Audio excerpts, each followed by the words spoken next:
Hello po. Pupunta kami sa therapy. At late na naman kami. Late na naman po kami ngayon sa therapy. Po pala ba? Malapit na kami sa kayan.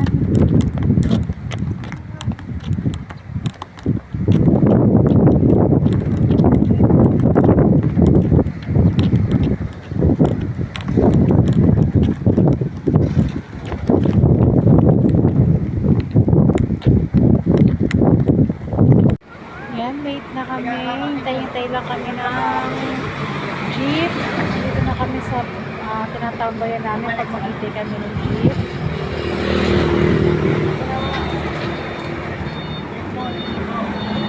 Wala pa rin jeep.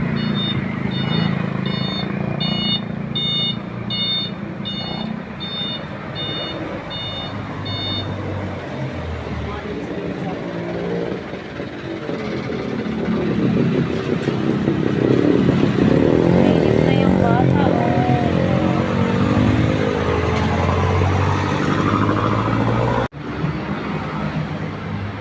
Go up.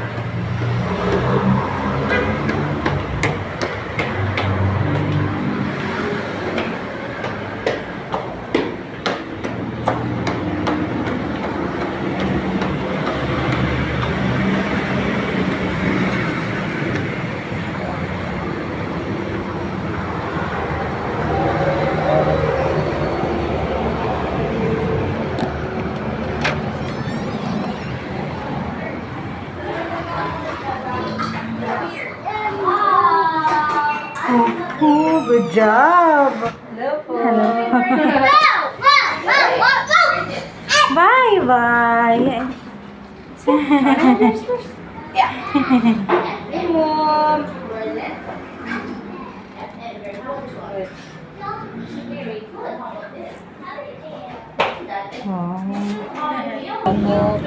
Pinapractice ko na po siya ng yung mga, yun sa drill po namin. Oo. Actually, what is it? Kaya lang more on playing po dapat. Hindi po kasi siya susunod kapag firm po talaga eh.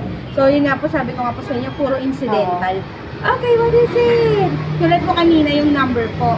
Nag 1 to 10 po kami, pero incidental po. What number is it? Okay, 7. Ganun po yung mga more on po talaga, parang more on playing pa. Kada po isang tamang sagot, isang bigay. So, 1:1 po. Hindi po talaga po pwede na, kumbaga mabilisin yung po natin. Kasi nga po, syempre baby pa po. Hindi pa po talaga niya alam pa talaga yung yung magiging proper po talaga. So, more on incidental po kapag naglalaro po siya. Okay, what letter is it? Ang po kasi doon, dahil alam naman na po niya, kumbaga ang ibinibuild po natin is yung compliance, kung paano po siya susunod at sumagot. So, dahil po alam naman na po niya, kahit po isasabihin ko po na, okay, it's W, kung ayaw naman po niya sabihin, wala rin pong compliance. So, yun po yung binibuild po natin na kapag tinanong po siya, makakasagot siya, kahit alam po niya yung mga letters, yung numbers, yung colors. Actually, yung mga basic po, alam naman po ni Rich Gill eh. Kaya lang po, pag tinanong po siya, ayaw niya sumagot. So, selected po kasi si Rich Gill. Pero pagka binigay ko po sa kanya, hinayaan ko po siya, sinasabi niya isa-isa, nalilabel niya po isa-isa. Kaya lang po, yun nga po, yung compliance po yung kailangan po natin i-build sa kanya. Natatawag mo na rin ba siya na bumilingon siya? Opo, kanina po, kanina nga po, more on tawag din po ako sa kanya. Sabi ko, Rich G, kasi ang dalas niya po mag-side glance. Oo nga eh. Ang dalas po, minsan nga po parang tumataas pa, di ba po nakaganyan? Tapos minsan iaangat pa niyang ganon. Kaya sabi ko, Rich G, lume-level up yung mo, side glance mo. Natawa nga po kanina kasi nakatingin po siya dun sa naglalaro. Tapos po, nagulat po ako, biglang nag-level up, tumaas. Eh di medyo inaano ko nga po, ginaganon-ganon ko nga po siya lagi. Tapos sabi ko, Rich G, tapos sabay, from po na ililingon mo, doon po sa tumawag, para po alam po niya na may tumatawag sa kanya. Doon, minsan po, sumitsempo naman na lumilingon siya talaga. Kaya lang po, minsan may pagkakataon na talagang sa sobrang titig niya, parang wala siyang naririnig. Parang ganun po. Kaya po pag nasa bahay po na ganun, basta lagi lang po. Lagi ko naman inaano yung Sobrang po, ang dalas po niya, no? Ay, sa bahay hindi naman. Kasi ano siya, nabibisi siya sa mga kung ano nang pinagagawa, siguro po. pinahagis. So, dito po kasi ang ginagawa niya, di ba po, lalaro siya. Oo. Ginagawa niya, pag may nagsalita po, Oo. nakatingin siya. Kumbaga parang, Nakagaw naman yung attention niya. nakagaw naman po yung attention niya. Tapos po, nagiging aware po siya sa paligid niya. So, yun naman po yung maganda po dun. Kaya lang po, nangyari, pag lingon po niya, naka-sidelines. So, medyo tinatap ko po talaga yung ano po niya, yung side po niya para po mawala. So, yun po. Daras naman po yung ibang list, kaya lang more on, ano pa po, ongoing pa. Kasi nga po, syempre po, baby pa. Hindi pa niya talaga totally naiintindihan. Kaya more, medyo mabagal po talaga yung usad. Yung ano naman, yung pagkain naman niya sa sa tawag dito, kumakain na siya ng ulam. Nakikita niya. Pero fish lang. Pero fish lang. Yun lang ang gusto niya, fish. At least po kumakain po, ito si healthy naman din po yun. Oo. Kaya lang po, mas maganda po sana kung ma-practice pa natin ang iba. Kasi po baka lumaki siya more on fish lang po yung kilala. Kaya, Tulad ano naman, yung mga ulam naman namin, ginigit na ako. Kaso pag nalalas na, Oo, nakakapapo ng oo. dila niya. Yung po Luwa niya. magiging pattern niya po yun, Ah. na kailangan po, kumbaga hanggat baby pa po si Rich Oo. Jim, masanay siya. Kaya po kasi kapag lumaki na, ang hirap po yung address, totoo po yun. Yun di ba po nakwento ko po ata sa inyo, yung isang kid ko po na babae, 4 years old, 5 years na po ata. Kumakain po siya ng kanin, pero nakalimutan niya na po kung paano. Nakalimutan niya pong kumain ng kanin. So ngayon po, in-address ko po, naturuan ko po siya. Kaya lang po ngayon, ang na-practice ko sa kanya, hotdog. Puro yun naman po, yun po ang napasanayan. Puro hotdog. Kaya sabi ko dun po sa parent, dalan po natin ng iba, longganisa, tocino, yung mga ganun po. Ay po, very good naman ma po. Awa po ng Diyos, kumakain naman na siya. So, ano lang po talaga, kumbaga, magiging firm lang po talaga tayo. Tapos syempre yung addressing nandun. Kaya kailangan po talaga, hanggat maliit pa, maturuan po talaga. Kasi nga po, syempre, kapag malaki naman, lalaban na yan eh. Hindi nga po ganyan ang lalaban eh. Lalo much more pa kapag po talagang lumaki na. Mas malakas. Malakas po si Ray. Kahit po grabe mo si Rich Jordan po, malakas po siya. Oo, malakas. Totoo po.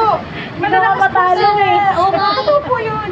Saka matataas po yung sensitive po yung mga sensory nila. Malakas po yung pandinig, yung mga panlasa. So yun po yun din yung mga skills nila din talaga. So pare-parehas po talaga sila. Yung mga skills din po talaga sila yung mga sa sensitive po sila sa hearing. Kapag may konting tunog, yung sa atin po parang wala lang, pero sa kanila po ang dating sobrang lakas. So kaya po yung iba ayaw ng kanta, ayaw ng mga malalakas na tunog, kasi nga po sensitive talaga sila.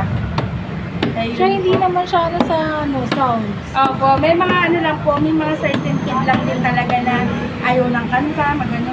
Pero minsan po, di ba po sabi ko sa inyo, kapag kumakanta po kami, tinatap niya po yung bibig ko, di ba po? Kanina nga po, sinapok ako niyan eh. Kasi po kumakanta po kami yung pag ginagawa ko po kasi sa kanya, kapag physical imitation, yung ano po, if you're happy and you know, we clap your hands. So sa table po siya nakaupo para po eye level kami.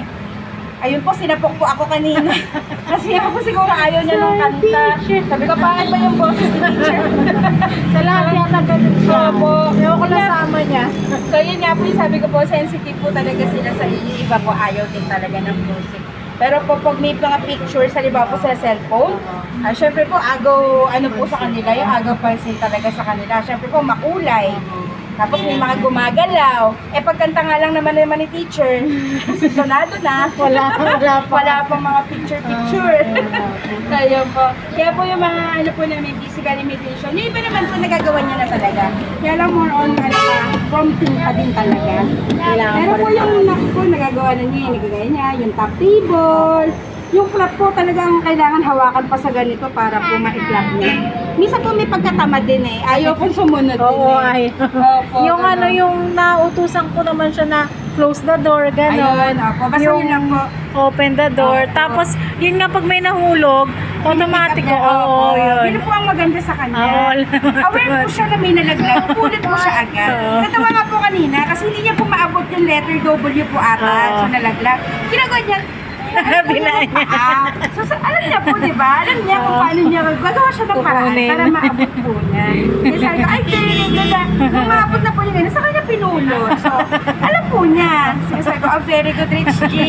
Oo, Saka ganun ginagawa niya Kain eh. na po talaga siya. Kaya nga eh. Ano na po, pagpasok na po, nakasmell na siya. Tapos, diretso na po siya sa cubicle, umupo po siya.